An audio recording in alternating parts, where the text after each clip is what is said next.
তোমাদের সবাইকে দাদার কাস্টমার স্বাগতম জানাই। ক্লাস 10-এর সেকেন্ড ইউনিট টেস্টের ভৌতবিজ্ঞানের একটি মডেল কোশ্চেন সেট সম্পূর্ণ উত্তর আলোচনা করব। আজকের সেটের প্রত্যেকটা প্রশ্ন পরীক্ষার জন্য মোস্ট ইম্পর্টেন্ট, তাই একদম মিস করবে না। দেখো, গ্রুপ এতে বলেছে সঠিক উত্তর নির্বাচন করে লেখো। এবার 1 নম্বর প্রশ্ন দেখো বলেছে একটি গ্যাসের বাষ্প ঘনত্ব 32 হলে গ্যাসের আণবিক ওজন কত? অপশন এতে আছে 16, বিতে আছে 32, সিতে আছে 64, ডিতে আছে 80। দেখো, আমরা একটা সম্পর্ক জানি যে m = 2d।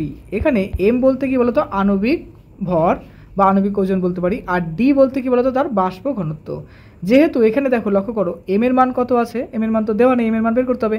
আর ডি এর মান কত আছে দেখো 32, তাহলে 2 ইন্টু হবে ডি, অর্থাৎ 32কে 2 দিয়ে গুণ করলে কত হবে 64। এক্ষেত্রে সঠিক উত্তর কিন্তু 64 হচ্ছে। এবার গল্পটা হচ্ছে পরীক্ষাতে যে কোনো পরিমাপ দিতে পারে, 10, 20, 30, 40, 16 এরকম দিতে পারে। তো সেই ক্ষেত্রে আমাদের কিন্তু এই যে ফরমেশনটা আছে এই ফরমেশনটা জানতে হবে। এই ফরমেশন জানলে পারে তুমি এই রিলেটেড যে কোনো প্রশ্ন সলভ করতে পারবে। তার মানে সঠিক উত্তর হলো কি 16। নেক্সট, কঠিন পদার্থের কত রকমের তাপের প্রসারণ গুণাঙ্ক রয়েছে? 2, 3, 4, 5। দেখো, কঠিন পদার্থের 3 রকমের তাপের প্রসারণ গুণাঙ্ক থাকে। একটা কি ক্ষেত্র প্রসারণ গুণাঙ্ক, যেটা হচ্ছে ক্ষেত্রফল সংক্রান্ত হয়, একটা দৈর্ঘ্য প্রসারণ গুণাঙ্ক, আর একটা হচ্ছে আয়তন প্রসারণ গুণাঙ্ক। 3খানাই মাধ্যমিক পরীক্ষার জন্য মোস্ট ইম্পর্টেন্ট। নেক্সট, এর মধ্যে তাপের সবচেয়ে সুপরিবাহী পদার্থ হলো এতে কাঠ, বিতে তামা, সিতে রূপো, ডিতে লোহা। এর মধ্যে কাঠ বাদ দিয়ে সবই কি তাপ পরিবহন করে, কিন্তু এখানে দেখো প্রশ্নের মধ্যে একটু গল্প আছে, কন্ডিশন হচ্ছে সুপরিবাহী, সবচেয়ে সুপরিবাহী। এর মধ্যে তামা, রূপো, লোহা তিনটাই পরিবহন করে, কিন্তু সব থেকে বেশি পরিবহন করে রূপো। তার জন্য সঠিক উত্তরটা কী হবে বলো তো? রূপো। One of the most important প্রশ্ন মাধ্যমিকের জন্য বা তোমাদের ইউনিট টেস্টের জন্য। নেক্সট, আদর্শ পরিবাহীর ক্ষেত্রে তাপ পরিবাহিতাঙ্কের মান এতে দেখো বলেছে 0, বিতে বলছে 1, সিতে বলছে 1000, ডিতে বলছে কি অসীম। সাধারণত আমরা কি চাই? ম্যাক্সিমাম জিনিস চাই, তাই না? অর্থাৎ কোনো একটা পরিবাহী সেটা যদি ম্যাক্সিমাম তাপ পরিবহন করতে পারে সেটা তো আরও ভালো। তো সেই ম্যাক্সিমামের মান কত? 1000, 2000, 1 লক্ষ, 2 লক্ষ, 1 কোটি, 2 কোটি না, তার থেকেও বেশি। তো যখন কোনো একটা জিনিস আনডিফাইন হয়, মাপার অযোগ্য হয়ে যায়, হয়তো মাপতেই পারছি না, সেটাকে আমরা ইনফাইনাইট দ্বারা প্রকাশ করি, অর্থাৎ ইনফিনিটি। সেটা বাংলাতে কী বলা হয়? অসীম বলা হয়। অর্থাৎ সঠিক উত্তরের ক্ষেত্রে হবে অসীম। নেক্সট, 5 নম্বর, তড়িতাদানের এসআই একক হলো জুল, অ্যাম্পিয়ার, ভোল্ট, কুলম্ব। তড়িতাদানের এসআই একক হচ্ছে কি? কুলম্ব।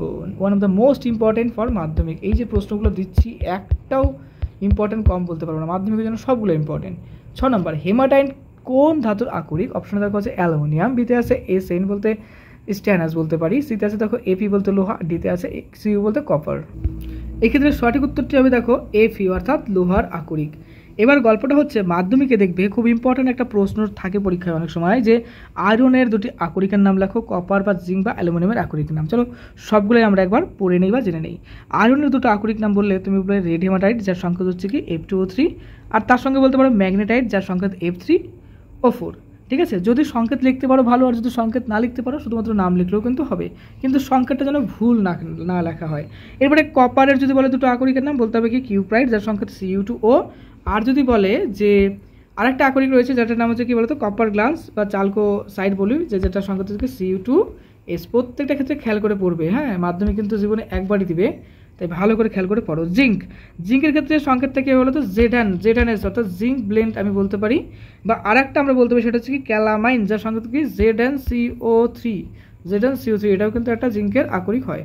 এবার অ্যালুমিনিয়ামের আকরিকের নাম যদি বলে তখন আমাদের বলতে হবে কি বলতো? বলতে পারো বক্সাইট, গিবসাইট। তো বক্সাইটের সংকেত বলতে হবে Al2O3 2H2O, আর গিবসাইটের ক্ষেত্রে কি Al2O3 3H2O। তো সবগুলো ইম্পর্টেন্ট ছিল, আমি সবগুলো তোমাকে বললাম। মোস্ট ইম্পর্টেন্টের মধ্যে পড়ে অবশ্যই পড়ে রাখবে।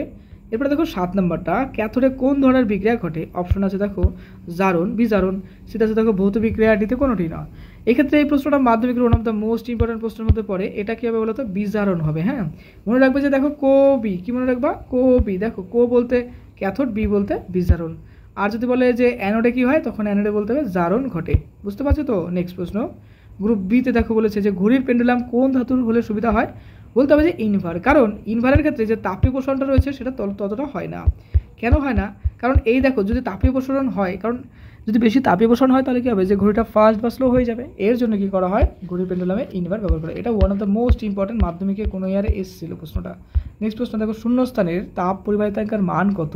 আমরা অবশ্যই সেটা বলবো কি শূন্যস্থান, যেখানে নেই তাপ পরিবাহিতাঙ্ক কীভাবে হবে? এটা শূন্যই হবে। নেক্সট দেখো, বিভব প্রভেদের এসআই একক কি? বিভব প্রভেদের এসআই একক হচ্ছে কি? Volt. One of the most important প্রশ্ন গেল এটা।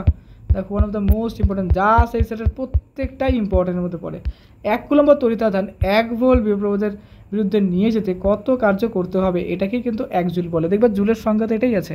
নেক্সট দেখো সিমেন্স কিসের একক, one of the most important বলতে হবে পরিবাহিতার এসআই একক হচ্ছে সিমেন্স।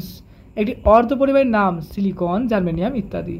ক্লাস 12-এর ফিজিক্সে তোমরা সেমিকন্ডাক্টর বলে একটা পার্ট পাবে, সেখানে আরও ডিটেলস জানবে। এরপরে দেখো 7 নম্বরে একটি যৌগের উদাহরণ দাও যার জলীয় দ্রবণ মৃদু তড়িৎ বিশ্লেষ্য। অবশ্যই আমরা বলতে পারি যে সেটা অ্যাসিটিক অ্যাসিড, সেটা সংকেত কি দেখো, সংকেত হবে CH3COOH, এটা অ্যাসিটিক অ্যাসিডের সংকেত বলতে পারো।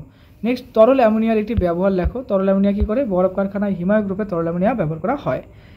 ওলিয়ামের রাসায়নিক নাম কি, ওলিয়ামের রাসায়নিক নাম দেখো পাইরোসালফিউরিক অ্যাসিড। পিতলে কপার ও আয়রন ধাতু দুটির মধ্যে কোনটি বর্তমান রয়েছে, অবশ্যই বলবো কপার থাকে। জিঙ্ক কার্ডের সংকেত লেখো, আমরা একটু আগে পড়লাম জেটানো। থার্মিট পদ্ধতিতে বিজারক পদার্থ হিসাবে কি ব্যবহার করা হয়, থার্মিট পদ্ধতি কিন্তু তোমাদের এবার মাধ্যমিক জন্য ইম্পর্টেন্ট রয়েছে, এক্ষেত্রে অ্যালুমিনিয়াম চূর্ণ ব্যবহার করা হয়। থার্মিট পদ্ধতি কি, থার্মিট পদ্ধতির ব্যবহার লেখো। গ্রুপ সিতে দেখা বলেছে 3টি প্রশ্নের উত্তর দেওয়া, প্রত্যেক জন্য নাম্বার হচ্ছে 2 করে। একটাবার কঠিনের ক্ষেত্র প্রসারণ গুণাঙ্ক কাকে বলে, চলো সংজ্ঞাটা বলি। প্রতি 1 ডিগ্রি উষ্ণতা বৃদ্ধির জন্য কোনো কঠিন পদার্থের প্রতি একক ক্ষেত্রে বলে যে ক্ষেত্র প্রসারণ হয় তাকে ওই পদার্থের ক্ষেত্র প্রসারণ গুণাঙ্ক বলে। অহমীয় পরিবাহী কাকে বলে, one of the most important যেসব পদার্থ তড়িৎ প্রবাহ মাত্রা এবং বিভব পার্থক্যের বিস্তীর্ণ পাল্লার মধ্যে ওহমের সূত্রটি মেনে চলে তাদেরকেই অহমীয় পরিবাহী বলে। উদাহরণ ধাতু এবং অন্যান্য কিছু পদার্থ। তড়িৎ বিশ্লেষ্য পদার্থ কাকে বলে, উদাহরণ দাও। যেসব পদার্থ বিগলিত অবস্থায় অর্থাৎ গলিত অবস্থায় বা জলীয় দ্রবণের তড়িৎ পরিবহন করে তাদেরকে তড়িৎ বিশ্লেষ্য পদার্থ বলে। উদাহরণ HCl হতে পারে, NaCl হতে পারে। এরা কি হয়, সাধারণত এদের ফর্মেশনটা যদি একটু দেখিয়ে দেই, এই HClটাকে হয় H+ এবং কি Cl নেগেটিভ আয়ন উৎপন্ন করে জলীয় দ্রবণে, যে কটা তড়িৎ পরিবহন করতে পারে। NaCl এর ক্ষেত্রে কি হবে, Na+ এবং Cl নেগেটিভ বলে দুটো পদার্থ উৎপন্ন করবে যারা তড়িৎ পরিবহন করতে পারে। কপারের দুটি আকরিকের নাম একটু আগে বললাম, কপার গ্লাস এবং কিউপ্রাইট। মোস্ট ইম্পর্টেন্ট প্রশ্ন কিন্তু সব মিস করবা না। গ্রুপ ডিতে দেখা বলেছে যে কোনো 5টি প্রশ্নের উত্তর দাও, 3×15। কত গ্রাম ক্যালসিয়াম কার্বনেটের সাথে অতিরিক্ত লঘু হাইড্রোক্লোরিক অ্যাসিড বিক্রিয়া করে 66 গ্রাম কার্বন ডাইঅক্সাইড গ্যাস উৎপন্ন করবে, যেখানে দেখো ক্যালসিয়াম আছে কত 40, কার্বন আছে 12, অক্সিজেন আছে 16।